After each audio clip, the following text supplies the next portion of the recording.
los representantes del FILAC, a la doctora Mina Cunningham, al Foro de Avia Yala, a la Asociación de Mujeres Abogadas. Muy buenas tardes a todas y a todos. Señoras y señores, hermanos y hermanas, en estos tiempos de la pandemia, me dijo a ustedes para manifestar, en tanto relator especial de las Naciones Unidas, mi preocupación y temor con respecto a la situación de los pueblos y las comunidades indígenas del mundo. También me permito opinar sobre las políticas implementadas e invitar a las comunidades a ser fuertes para enfrentar el COVID-19. Señoras y señores, hermanas y hermanos, en este momento considero necesario reiterar algunos asuntos que ya he hecho públicos. En este sentido, hoy tengo que decir que ningún derecho obtenido en arduas y largas luchas de los pueblos indígenas puede fallecer por causa del bicho que ataca a todo el planeta. Va de suyo que los toques de queda, las cuarentenas y los controles sanitarios u otras medidas, sin ninguna duda, son necesarios. Además, es una responsabilidad de todos velar para que rigurosamente se cumplan. Pero debe quedar absolutamente claro que dichas medidas excepcionales en ningún caso suspenden, relativizan, hacen desaparecer o autorizan a ignorar aquellos derechos que los pueblos indígenas son titulares plenos. No puedo dejar pasar en este momento mi preocupación por la situación de las tierras y de los territorios indígenas y en general por el goce y ejercicio de los derechos civiles, políticos, económicos, sociales y culturales. En este sentido, he sabido que en algunos países se están suspendiendo abruptamente las consultas con los pueblos indígenas y también las evaluaciones de impacto socioambiental para forzar la ejecución de megaproyectos relacionados con la agroindustria, la minería, la creación o la generación de energía renovable y la infraestructura.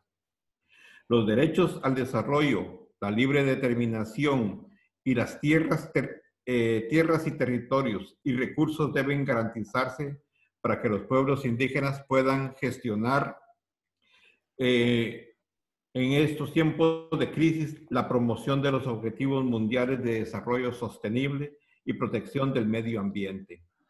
Me preocupa profundamente que algunos economistas estén planteando la urgencia de relanzar las economías de los diferentes países y para ello están proponiendo no respetar nada, derechos, convenios o declaraciones, pues lo importante para ellos es relanzar la economía. Sin ninguna duda, la crisis provocada por la pandemia ha tenido consecuencias en las economías de todos los países y los pueblos indígenas, como siempre, se llevan la peor consecuencia de esta crisis. Y el relance propuesto podría significar una arremetida voraz en contra de los derechos de nuestros pueblos y una campaña que puede arrasar nuestras tierras, los territorios y los recursos de nuestras comunidades. Los derechos obtenidos por los pueblos indígenas no pueden quemarse en una pira con la excusa de erradicación de la pandemia. Tampoco las comunidades de los pueblos indígenas deben transformarse en zonas de sacrificio en pos de un relance económico una vez superados, mitigados o controlados los efectos del virus. Debe recordarse que los derechos ya adquiridos han sido definidos como normas mínimas para asegurar el goce y ejercicio de todos los derechos civiles, políticos, económicos, sociales y culturales de los pueblos indígenas y sus comunidades. La filosofía y la letra del convenio 169 de la OIT y de la Declaración de la ONU sobre los derechos de los pueblos indígenas indican que las autoridades de las comunidades de los pueblos indígenas tienen el derecho a adoptar todas las medidas necesarias para asegurar el bienestar y la salud de sus comunidades. Creo que es necesario recomendar a las autoridades gubernamentales y a las autoridades de las comunidades de los pueblos indígenas a no escatimar esfuerzos para que las comunidades cuenten con la información sólida, temprana y oportuna para la prevención y la contención de la pandemia utilizando las lenguas indígenas. No ignorar el rol que pueden jugar las ciencias médicas indígenas y es recomendable establecer formas o espacios de trabajo y colaboración entre los agentes gubernamentales de salud y las organizaciones tradicionales de las comunidades indígenas en la distribución u obtención de los materiales, guantes, mascarillas, desinfectantes, etcétera, y las campañas de información y prevención. Cabe recordar que las autoridades tradicionales de los pueblos indígenas, ante todo programa que se pretenda ejecutar en sus comunidades, tienen el derecho a ser informadas y consultadas previamente, y las autoridades gubernamentales, según los instrumentos internacionales ya citados, están obligadas a proceder en consecuencia. Garantizar el aislamiento oportuno y condiciones adecuadas de las personas contagiadas para evitar la propagación de la pandemia en las comunidades. Ayudar con alimentos e insumos para combatir el virus, principalmente a ancianos, enfermos y familias numerosas o monoparentales. Recordar que, de conformidad con lo dispuesto internacionalmente, las autoridades tradicionales de los pueblos indígenas pueden, si lo estiman conveniente y oportuno, cerrar sus comunidades, declarar cuarentenas, establecer cordones sanitarios y adoptar medidas informativas precautorias o preventivas que consideren adecuadas, oportunas y eficaces para combatir la pandemia. Recordar, asimismo, que las autoridades de los pueblos indígenas pueden y tienen el derecho a presentar proposiciones sobre la urgencia, los métodos y las formas para enfrentar el virus. Dichas presentaciones deben recibir respuestas gubernamentales argumentadas y en tiempos razonables. Para los efectos prácticos de lo anterior, las autoridades tradicionales pueden firmar compromisos con las autoridades gubernamentales pertinentes, explicitando claramente las obligaciones de las partes signatorias. Aplazar hasta que se supere la emergencia sanitaria todo proyecto o programa que directa o indirectamente afecte o pueda afectar las tierras, los territorios, el medio ambiente, la salud y o la cultura de las comunidades de los pueblos indígenas. Suspender todo proyecto que antes de la pandemia no cumplió con todos los requisitos necesarios de la obligatoria consulta. Invitar a los bancos y a las casas comerciales a convenir conjuntamente con las personas concernidas las formas para aplazar, sin cargos adicionales, las cuotas de crédito o deudas que, dada la situación, no se puedan pagar. Estudiar cautelosa y detalladamente, dada la situación, la implementación de proyectos, programas o partidas presupuestarias ya aprobados por haber cumplido las condiciones y requisitos requeridos que contribuyen a la seguridad alimentaria o que persiguen mejorar las condiciones de vida de los pueblos indígenas.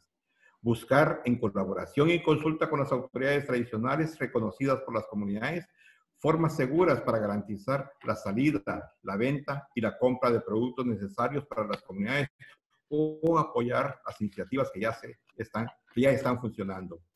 Señoras y señores, hermanos y hermanas, hoy no sabemos cuál es el derrotero que seguirá la crisis provocada por el COVID-19, pero debemos estar alertas porque existe el peligro que para recuperar las economías asistamos a una arremetida contra la madre tierra, acentuando el cambio climático, provocando más pérdidas de diversidad biológica, y las tierras, los territorios y las culturas de los pueblos indígenas pueden ser las víctimas privilegiadas del periodo pospandemia.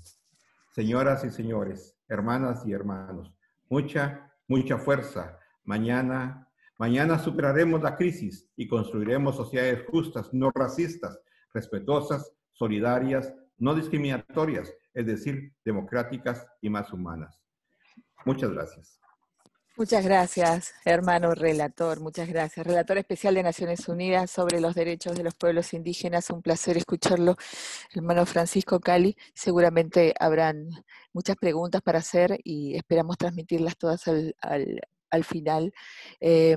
Vamos a darle seguidamente la palabra a la doctora Silvina Ramírez, que es profesora de posgrado de la Universidad de Buenos Aires, de la Facultad de Derecho, así como de otras universidades en distintas facultades del mundo. Es miembro fundadora de la ADI, Asociación de Abogados y Abogadas en Derecho Indígena, es asesora académica de CEPAS Gajat y consultora internacional. Silvina, un gusto tenerte con nosotros y voy a proceder a hacer el tema del micrófono. No, no pensé que... A ver si lo hago bien. ¿Está? No. Ahí. ¿No? Ahí está, me parece. ¿Me escuchan? Sí. Ah, Gracias. fantástico. Gracias. Bueno, hola a todos. Quería agradecerle en primer lugar a Sandra por la invitación a formar parte de este panel, y un panel con amigos como Pancho, Ricardo, Amadeo, que bueno, que podemos compartir algunas ideas con ustedes. A mí me gustaría abordar en estos pocos minutos el tema desde una perspectiva diacrónica, esto es, incorporando la variable temporal. Y me gustaría hacerlo de esta manera porque me parece interesante pensar esta variable temporal prepandemia, la pandemia, que es lo que estamos transitando en este momento, y la pospandemia, a través de al menos 3 ejes que me parece que nos permiten reflexionar acerca de lo que está pasando hoy y lo que puede pasar en el horizonte, en un futuro. Que tiene que ver con la realidad sanitaria de los pueblos indígenas, en segundo lugar con la violencia institucional, y en tercer lugar con las autonomías territoriales. En ese sentido, también me gustaría decir algo acerca de la visibilización o invisibilización de los aspectos que atañen a los pueblos indígenas y sus derechos, y que quedan, digamos, en evidencia o no por esta emergencia sanitaria. En primer lugar, en cuanto a las realidades sanitarias, yo creo que la pandemia lo que está demostrando es que, digamos, en todo caso, profundiza algo que es una cuestión estructural. Digamos, existen cuestiones que tienen que ver con enfermedades concomitantes en los pueblos indígenas, podemos hablar de diabetes, paludismo, dengue, desnutrición, pero son cuestiones estructurales, poco acceso a la salud, hospitales que no tienen, digamos, los requerimientos necesarios, podemos hablar de una alimentación inadecuada, podemos hablar de las dificultades de acceso al agua.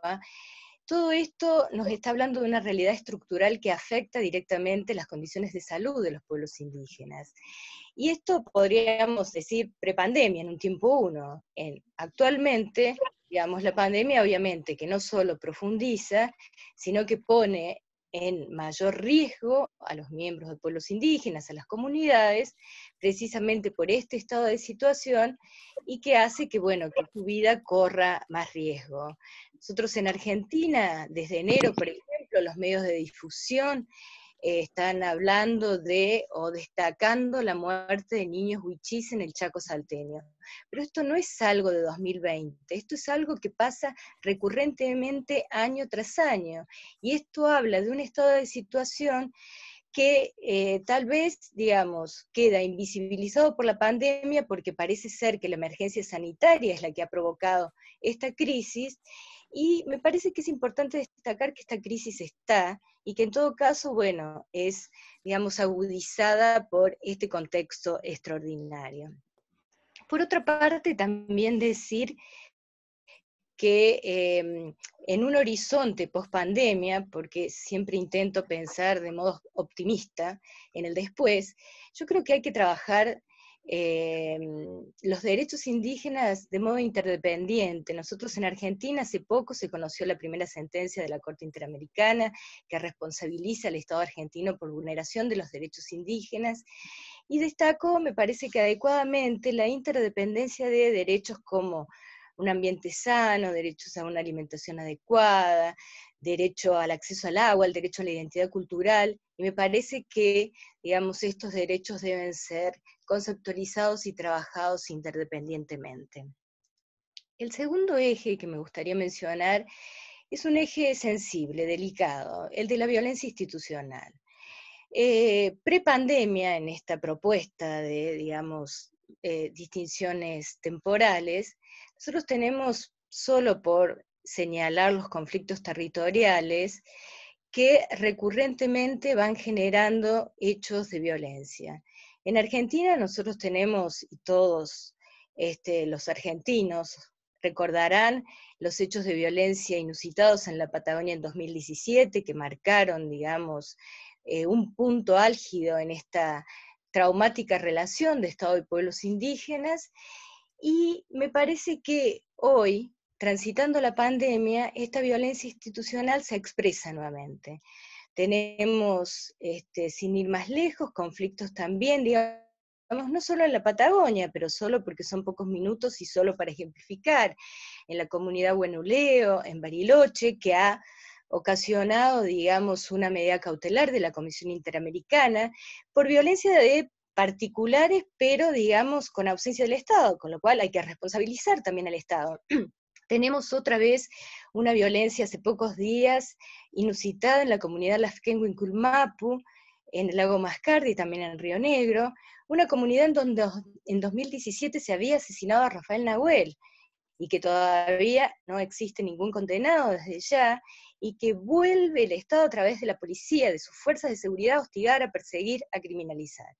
Esto la pandemia no ha provocado un impas, sino que la violencia institucional sigue y está presente. Bueno, digamos, pensándolo en un tiempo post-pandemia, ojalá que en este nuevo gobierno y en esta nueva gestión se han abierto algunas ventanitas que indican que se va, digamos, a propiciar un diálogo distinto con los pueblos indígenas, digamos, espacios de diálogo que permitan, digamos, zanjar las diferencias de otro modo, obviamente no a través de las fuerzas de seguridad, no teniendo que judicializar donde siempre pierden las comunidades indígenas, sino sentarse a discutir cuáles son efectivamente la vulneración de sus derechos. Y sobre todo, previniendo la violencia, no trabajando después de que los hechos de violencia ya han acaecido.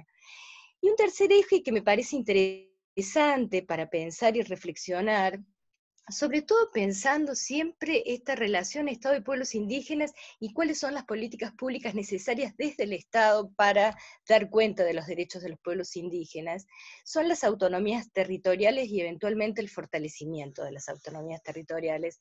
Porque en Argentina, a diferencia de otros países de la región, estamos, digamos, como a veces muy atrás sobre algunos derechos que efectivamente deberían ser respetados. Pero en digamos, este contexto de emergencia sanitaria y de pandemia, lo que han demostrado algunas comunidades, muchas, es que pueden autoorganizarse, que pueden efectivamente, y como decía Pancho, tratar de evitar de que posiblemente ingresen gente que tiene, digamos, que puede trasladar el virus, pueden, digamos, organizarse solidariamente, garantizar los alimentos. Entonces, esta suerte de fortalecimiento de las autonomías territoriales es, digamos, un aprendizaje, creo, en tiempos de pandemia, que uno podría, digamos, mirar más adelante para que en el caso de Argentina tan deficitaria en cuanto a la garantización y protección de los derechos indígenas, pueda efectivamente respetarse el principio de libre determinación y el derecho a la autonomía. Yo, digamos, quiero, digamos, destacar este enfoque diacrónico y estos tres ejes, que obviamente no son exhaustivos, ni tratan de tocar todos los temas y todos los derechos que afectan a los pueblos indígenas, para así, digamos, reflexionar en estos contextos tan extraordinarios acerca de los aprendizajes o enseñanzas que los pueblos indígenas nos pueden transmitir. Y en realidad me estoy refiriendo a las causas de la pandemia. A mí me parece, y con esto quiero un poco redondear mi intervención, que ya está absolutamente comprobado que la pandemia no ha surgido mágicamente de una galera o surgió desde un repollo, sino que fueron causas socioeconómicas, ambientales, que han hecho, digamos, posible que hoy estemos padeciendo la situación de aislamiento y de riesgo de muerte efectivamente.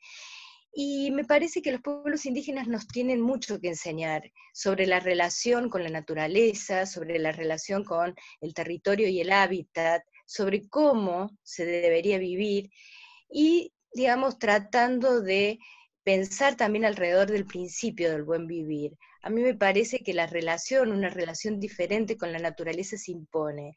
Me parece que tenemos que, desde la sociedad occidental también, mirar lo que está sucediendo y pensar que es imperio otras formas de vida. Y me parece que los pueblos indígenas nos vienen advirtiendo hace mucho tiempo que hay que transformar estas actividades depredatorias del planeta, estas actividades extractivas que asolan todos nuestros territorios, y Argentina por supuesto no está al margen, y tenemos, digamos, siempre actividades activas, megaminería, ampliación de la frontera agropecuaria, desmontes, que hacen que finalmente estemos en la situación que hoy estamos padeciendo. Y creo que esto tiene que ser una alerta enorme, y creo que tenemos que genuinamente aprender de las enseñanzas de los pueblos indígenas. Bueno, les agradezco mucho estos minutos y ojalá podamos retomar algunos de estos temas en el debate. Muchas gracias. Muchas gracias, Silvina. Muchísimas gracias. Un placer estar conectados y repasar algunas caras de hermanos y hermanas que nos conocemos hace años, del trabajo constante, y que esto nos da la oportunidad de estar juntos, ¿no? De distintos ámbitos. Son muy, muy valiosos, muy valiosas todos quienes están conectados y estamos juntos, y gracias además por la paciencia y la espera. Voy a pasar a presentar a un hermano indígena del pueblo Lenca. También agradecemos al FILAC, al Fondo Indígena para el Desarrollo de los Pueblos Indígenas de América Latina y el Caribe, por este trabajo que precisamente es muy valioso. Van a hacer una presentación. Él coordina una plataforma regional donde ellos nos van a explicar cómo trabajaron, de qué manera trabajaron los comunicadores indígenas de todo el continente a través de esta plataforma, de este foro indígena de la Via Yala. Es del pueblo Lenca de El Salvador y se llama Jesús Amadeo Martínez. No sé, a ver si tiene la palabra, ¿verdad? Adelante, Sí, gracias. Jesús. ¿Se me escuchan? Sí. Bueno, muchas gracias. No lo vemos. Primero agradecer a la Facultad de Derecho de la Universidad de Buenos Aires por estar organizando este conversatorio, a las autoridades también de la universidad porque el espacio que está brindando. Un saludo especial también a Francisco, a nuestro hermano Francisco, que felicitarlo también por su nueva asignación a relator. Yo sé de que nos va a apoyar bastante, pues siempre lo ha hecho, y él va a defender nuestros derechos. Un saludo a la doctora Silvia Ramírez, a la doctora Sandra Ceballos por haberme contactado, pues, y dar este espacio para poder transmitir nuestro mensaje. Y por supuesto al doctor Changala, que él es el que va a dar las gráficas de todo lo que se ha hecho. Y un saludo especial a la doctora Mirna Cúñiga, pues, porque ella es nuestra maestra, es la que siempre ha estado impulsando el trabajo a nivel de la región, tanto con hombres y mujeres. Así es que, sin más protocolo, decirle pues que en América Latina somos más de 45 millones de personas indígenas, un poco menos del 10% de la población de la región, por lo cual es una zona de mayor demográfica indígena del planeta. Es una realidad multicultural que tenemos, y una enorme riqueza que hay que explotar, pero al mismo tiempo está marcada por un hecho incontrastable. Gran parte de sus habitantes viven en condiciones de vulnerabilidad extrema, lo que significa, entre otros aspectos, altas tasas de desnutrición, falta de servicios básicos como de salud y otros, precariedad de infraestructura y, en general, imposibilidad de ejercer derechos individuales y colectivos. La Organización Internacional del Trabajo nos hace un llamado, pues nos dice que está pronosticando un efecto devastador, como lo decía nuestro hermano Pancho, en los trabajadores de la economía informal y en cientos de millones de empresas en todo el mundo, especialmente de los pueblos indígenas. El mundo se encuentra en una crisis humanitaria y sanitaria sin precedentes en los últimos siglos, en un contexto económico ya adverso.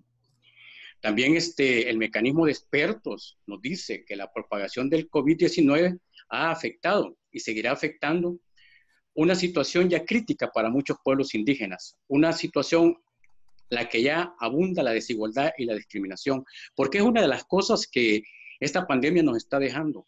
Está reconfirmándonos a nosotros, los pueblos indígenas, esa brecha que existe y esa apatía de los gobiernos y de los estados miembros de no reconocer los conocimientos y saberes que los pueblos indígenas tenemos. ¿Qué es la plataforma regional frente al COVID por la vida y los pueblos indígenas? Este es un espacio de articulación, de intercambio de información, análisis y coordinación operativa para generar y potenciar capacidades, así como diálogos francos con los gobiernos y los organismos internacionales. Esto es para impulsar adecuadas respuestas y acciones de contenidos y mitigación ante la problemática causada por el COVID en los pueblos indígenas del continente. ¿De dónde surge nuestra propuesta? Nuestra propuesta surge de una pregunta: ¿cómo ayudar a salvar vidas? ¿Cómo proteger las comunidades y pueblos indígenas desde una perspectiva de derecho? Como bien lo decía nuestro hermano, no es esta pandemia quien nos va a quitar los derechos ya alcanzados.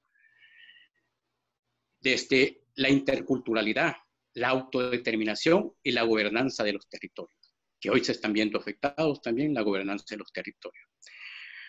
La plataforma está basada en el paradigma del buen vivir, que reconoce la interrelación sistemática, construir el bienestar individual, que es la armonía con uno mismo, el colectivo, que es la armonía que tenemos con los demás, y la madre tierra, que es la armonía que tenemos con el entorno natural.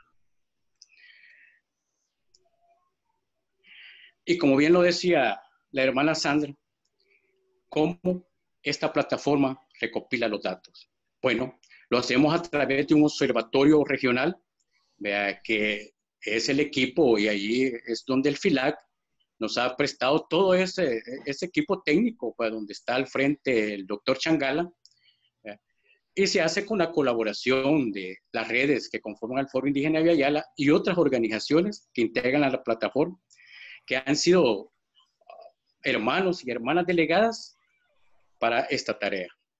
La recolección de los datos se ha recurrido a diversas fuentes, tanto oficiales, porque tenemos que también ser en esto bien cuidadosos. ¿Vea? Para la recolección de datos tenemos que comparar los datos también oficiales, ¿vea? Como los datos que tenemos en las comunidades.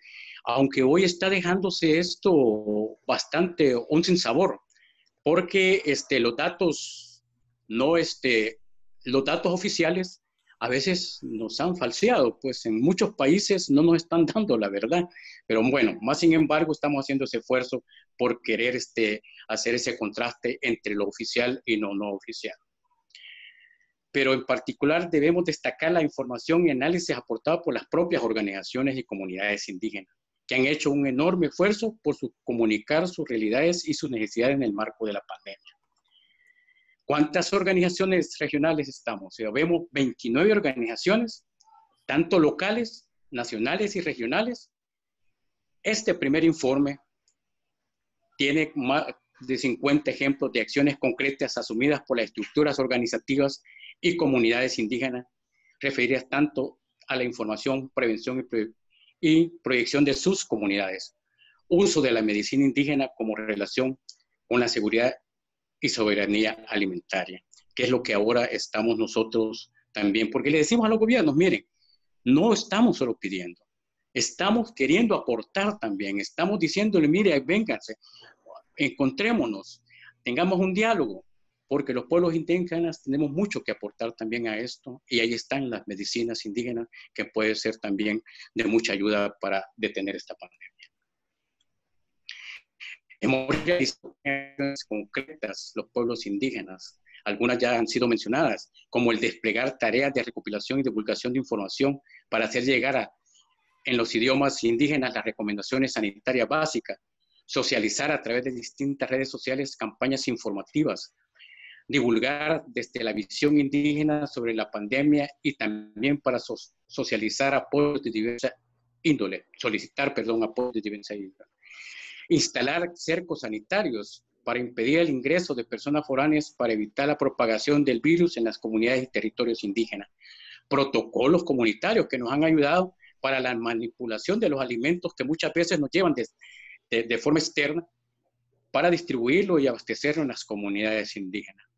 También hemos hecho gestiones para provisionar de canastas y alimentos a las familias que se encuentran fuera de las comunidades indígenas y que están en zonas urbanas. Emisión y elaboración de normativas propias o planes de contingencia comunitaria para el control del COVID en los territorios indígenas.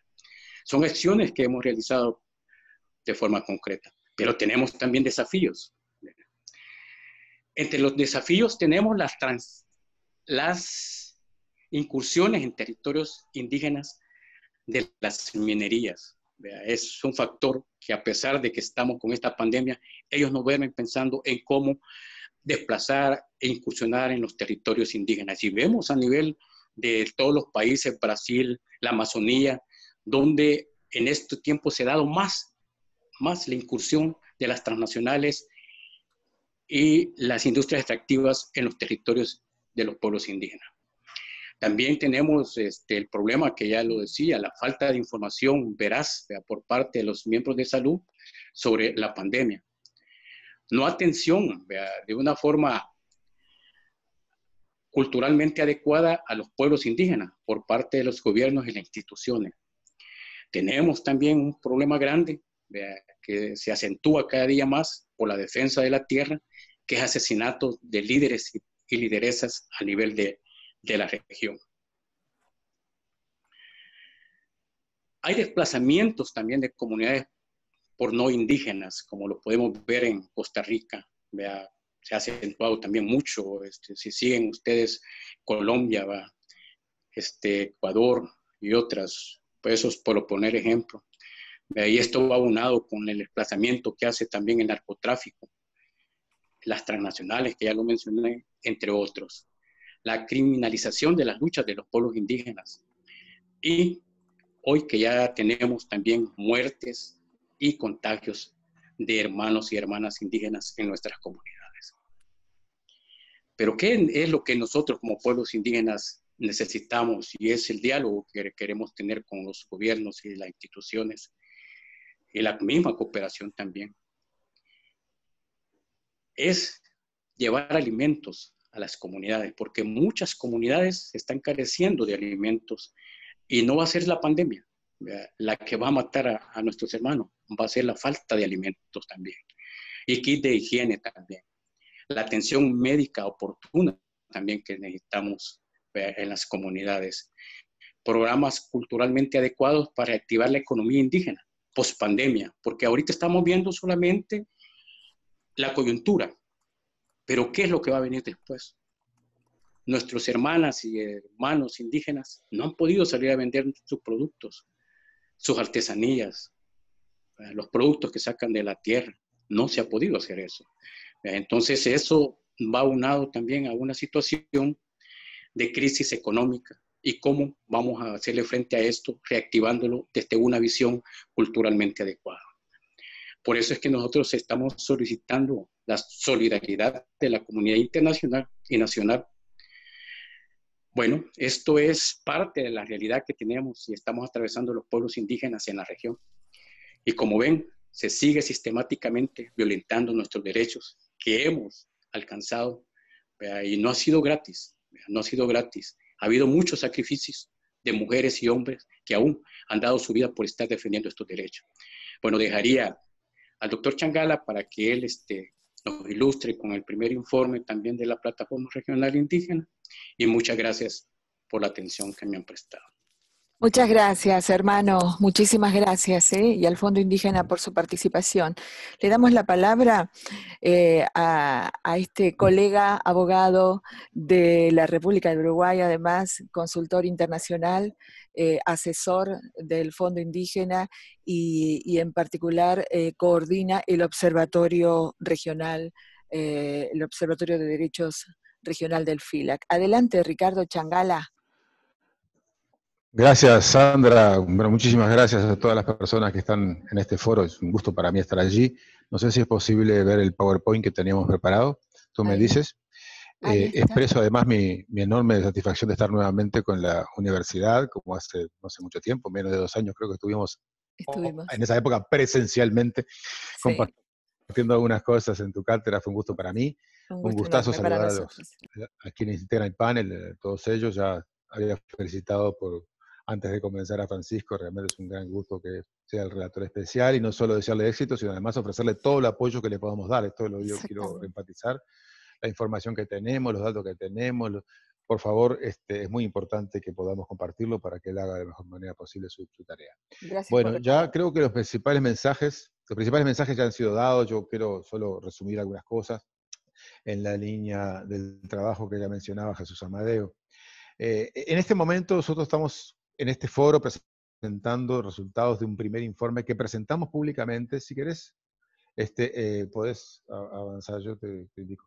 Que presentamos el día 6 de mayo. En estos instantes estamos preparando el segundo reporte, o sea que en este momento estamos como en camino de presentar lo que ya hicimos, pero estamos trabajando en el segundo. De hecho, hoy mismo tuvimos una reunión con los avances que tenemos. Entonces voy a hacer algunos comentarios sobre este informe, pero sobre lo que se está viniendo, ¿verdad? Tal vez una primera, bueno, ¿quiénes hacemos el informe? Ya un poco lo adelantaba Amadeo, pero es importante que sepamos que este informe es un trabajo conjunto entre el FILAC y la Plataforma Indígena Regional en nuestro continente, que es un esfuerzo muy, muy importante frente a este tema. ¿Por qué? ¿Por qué estamos haciendo informes? Bueno, una primera constatación es porque, como decía Amadeo, lamentablemente, en general, en casi todos los temas, no existen datos desagregados, no existe información estadística, no existe una verdadera atención desde distintas disciplinas y particularmente desde los estados, desde el sector público sobre pueblos indígenas. Eso es en general. Pero en particular, cuando comenzó este tema de la pandemia, cuando comenzamos a encender la televisión y 24 horas al día tenemos información o desinformación, según como lo queramos mirar, sobre esta situación de COVID-19, se habla de todo, pero muy, muy poquito de los pueblos indígenas, o casi nada. Y esa es una primera constatación que hicimos. Y cuando comenzamos a intentar averiguar cómo estaba impactando el tema de los pueblos indígenas, nos encontramos que no hay información. Por lo tanto, una de las primeras cosas que hicimos, bueno, como no hay, vamos a construirlo. Vamos a construir nosotros datos. Y el segundo razón es porque tanto del FILA como de la plataforma queríamos tener una visión regional del tema. No solo lo que pasa en cada país, sino una visión global. Entre otras muchas razones, porque buena parte de los pueblos indígenas del continente están en más de un país. Y por lo tanto una visión desde los pueblos indígenas tiene que superar la frontera nacional. ¿Y para qué? Bueno, para poner sobre la mesa herramientas, información útil, reflexiones, propuestas que sirvan para tomar acción para combatir los efectos de la pandemia. Siguiente. Ok. La verdad es que en estos momentos, a diferencia de lo que pasaba hace un mes, cuando presentamos el informe, o hace un mes y medio, cuando 2 meses empezamos a trabajar, la situación ha cambiado drásticamente para el continente. Hoy, en este momento, la OMS ha declarado que Sudamérica es el centro mundial de la pandemia. Eso no pasaba hace un mes atrás, era completamente diferente. Lo mirábamos de lejos, de alguna forma. Hoy la situación es completamente distinta. Ya en el informe de hace un mes decíamos que la tasa de avances, de crecimiento de la pandemia era muy alta en el continente. Y bueno, eso no solo se ha confirmado, sino que ha aumentado. Brasil es el país que tiene el segundo lugar en contagios. Hace 2 días que está siendo el primero en fallecimientos en el mundo. Y su tasa de crecimiento es de 5.5, pero no solo en Brasil está aumentando, también en Perú, en Chile, Ecuador, en otros países. Y entre esos datos generales, que no desagrega datos para pueblos indígenas, sin embargo hay zonas como la Amazonía que tienen altísima tasa de contagio, y por lo tanto eso claramente afecta a los pueblos indígenas. Siguiente. La siguiente, Filmina. Ahí está. Entonces, en un mes tenemos un crecimiento de casos de 371%, de fallecidos en un 362%, el crecimiento semanal es altísimo. En fin, el panorama es mucho peor que el que teníamos hace un mes atrás. Y es mucho peor particularmente para los pueblos indígenas. Siguiente. Ahora, ¿Por qué las comunidades indígenas están en alto riesgo? Que es una afirmación que hacemos en el informe anterior y en este que estamos trabajando ahora. ¿Por qué? No, el anterior. ¿Por qué? Por muchas razones. En la siguiente. Ahí. Entre otras razones, por buena parte de las comunidades ya tienen condiciones inmunológicas, enfermedades previas, dengue, bueno, algunas que se mencionaron en intervenciones anteriores, que ya la ponen en condiciones difíciles. En segundo lugar, porque buena parte de los pueblos indígenas son pequeños. Todos estos pueblos indígenas que tienen menos de 3.000 habitantes, o los pueblos indígenas que están en aislamiento voluntario. Todos estos pueblos indígenas, que son muchos en el continente, frente a la posibilidad de la llegada de la pandemia, ya no solo ponen en riesgo la salud y la vida de algunos de sus integrantes, sino que en muchos casos se pone en riesgo la existencia misma de las comunidades, por esas características de tanta vulnerabilidad o fragilidad que pueden tener frente a una enfermedad externa a sus comunidades. Este es un dato objetivo porque además ha pasado en la historia anteriormente y esa es una de las principales preocupaciones que nos han movido a actuar en este tema. Siguiente. Entonces, en el informe anterior teníamos una serie de datos en relación a la prevalencia, que realmente es muy importante considerar. Solo damos algunos casos acá. Hemos registrado casos en muchas comunidades, en muchos países. En el informe que estamos trabajando ahora hay muchas más. Pero solo para dar un ejemplo, el pueblo Siecopay, que está en la frontera entre Ecuador y Perú, es de apenas 744 personas. Este pueblo comenzó a tener miembros contagiados frente al COVID-19. Los servicios de salud demoraron muchísimo en llegar cuando llegaron, y lo que hizo la comunidad fue tomar a sus ancianos y llevarlos a la selva y replegarse en la selva. Eso es lo que está haciendo esta comunidad. Es un ejemplo entre muchísimos que tenemos. Porque la acción es o nos protegemos o desaparecemos como pueblo. Este es un caso, insisto, de muchos. En la Amazonía, los datos son del 26 de abril, oye, muchísimo más la cantidad de contagiados que tenemos. La Amazonía estamos hablando de 9 países y la realidad es realmente alarmante. Siguiente.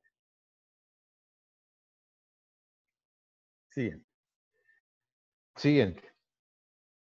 Bueno, entonces, en esos hallazgos comenzamos a trabajar el informe y vimos algunas cosas que nos importaba compartir. Por ejemplo, hay algunos casos de relaciones estatales. Nosotros digamos por lo menos 11 países en que las autoridades estatales están reaccionando de alguna manera, están haciendo algo, están teniendo políticas, propuestas, acciones institucionales en relación a la pandemia. Sin embargo, en la mayor parte de los casos las reacciones son muy débiles y son pocas.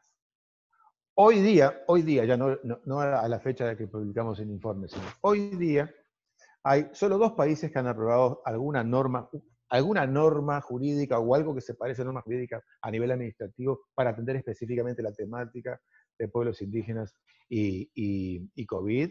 Hay 2 que tienen alguna estrategia integral más o menos organizada, y hay varios que tienen algunas acciones puntuales. Pero en todos los casos son insuficientes para atender la gravedad de las consecuencias que está generando el COVID. Adelante, siguiente. Sin embargo, también en estos informes registramos la otra cara, la capacidad de resiliencia, de respuesta, de acción por parte de los pueblos indígenas. En el primer informe teníamos 50 ejemplos, hoy tenemos más de 70 casos registrados y documentados de las comunidades indígenas, desde los pueblos indígenas, con capacidad de resistir, de actuar y de proteger a sus comunidades en diversas áreas temáticas. Por ejemplo, y vamos al siguiente, la siguiente filmina. Por ejemplo, tenemos una serie de acciones por parte de las mujeres organizadas en Bolivia, en Nicaragua, en buena parte de los países andinos, en México, en Guatemala, en Costa Rica, en Panamá. Los pueblos indígenas, las comunidades indígenas se han organizado muy bien y han desarrollado una serie de acciones de prevención, de difusión de información en sus idiomas, de acciones tendientes a ayudar a combatir la llegada o enfrentar la llegada del virus.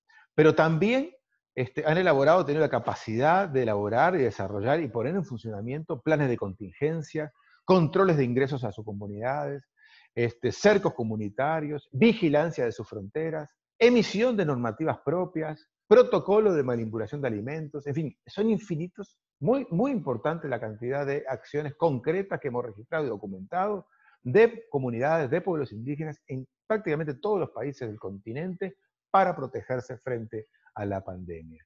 Todo eso, como se mencionaba antes, tiene mucho que ver con lo que decía Silvina, la capacidad de autogobernanza, de su autonomía, su capacidad de tomar sus decisiones y de ejecutarlas además. Por otra parte, buena parte de las comunidades también están desarrollando, potenciando y profundizando el uso de sus sistemas de salud. Muchos de estos muy importantes, muy trascendentes, y que realmente están dando una guía de actuación sobre el tema que vale la pena destacar. Y más recientemente, uno de los enfoques centrales de respuesta de las comunidades indígenas, como decía Amadeo, es el tema de la seguridad alimentaria. Porque esta misma situación de aislamiento que las comunidades están planteando, cerrarse para evitar que el virus llegue a sus comunidades, también les está generando un problema de desabastecimiento, un problema de relacionarse con el afuera, de poder cubrir sus necesidades alimentarias, y para eso también se están construyendo una serie de medidas de atender esta situación, intentando superar ya el largo tiempo que van recorriendo las comunidades, protegiéndose y por lo tanto teniendo problemas de autoabastecerse.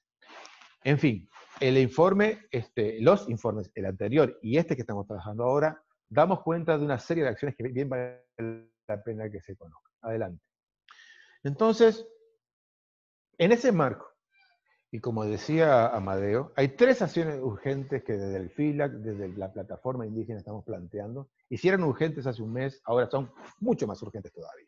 El primero, como se decía, atender la inseguridad alimentaria. Cada vez es un tema más importante, más grave y más difícil para las comunidades indígenas. ¿Cómo superar esta situación? ¿Cómo protegerse de su salud, su situación sanitaria, pero al mismo tiempo tener capacidad para poder tener seguridad en cuanto a su alimentación? Eso es realmente muy grave, es un tema urgente para atender. Siguiente. La otra acción urgente e inmediata que se plantea a los estados y a todos los actores que tengan algo que ver con esta temática es que esas acciones que los pueblos indígenas están desarrollando y están llevando adelante deben respetarse y en su caso apoyarse por parte de las autoridades. ¿Esto por qué? Porque en algunos casos, frente a las acciones de protección de sus territorios, ha habido intentos de criminalizar la acción de los pueblos indígenas, de invocar autoridades nacionales o normas jurídicas que eventualmente estarían siendo violadas por los pueblos indígenas. Como bien decía el relator, esto no es así. Los pueblos indígenas lo hacen en el marco de sus derechos colectivos, en el marco de los estándares internacionales, pero aún así ha habido reacciones. Y no solo del Estado, sino que también se están generando problemas con otros factores de poder, como por ejemplo el crimen organizado, que frente a algunas situaciones, hemos detectado varios casos, esta medida de protección de las comunidades están afectando la libre circulación de sus negocios. Por lo tanto, hay una situación grave que también hay que entender y hay que proteger de manera urgente. Y en tercer lugar, siguiente, es muy importante, es fundamental que en este momento realmente los estados, las instituciones que corresponden y los pueblos indígenas tengan un espacio realmente formal y eficiente de establecer un diálogo o la serie de diálogos que correspondan para encontrar medidas coordinadas. No es imaginable que ningún Estado pueda tener una política pública, alimentaria, sanitaria, la que fuere, que realmente llegue a las comunidades, que realmente llegue a la gente que las organizaciones indígenas. Eso no es posible que ocurra. Por lo tanto, el tema de los espacios de diálogo y los esfuerzos conjuntos son absolutamente claves, en particular en las zonas fronterizas, que en varios lugares del continente son de las zonas que tienen más dificultades frente a esta temática. Ojalá estas cosas puedan ocurrir, siguiente y terminamos.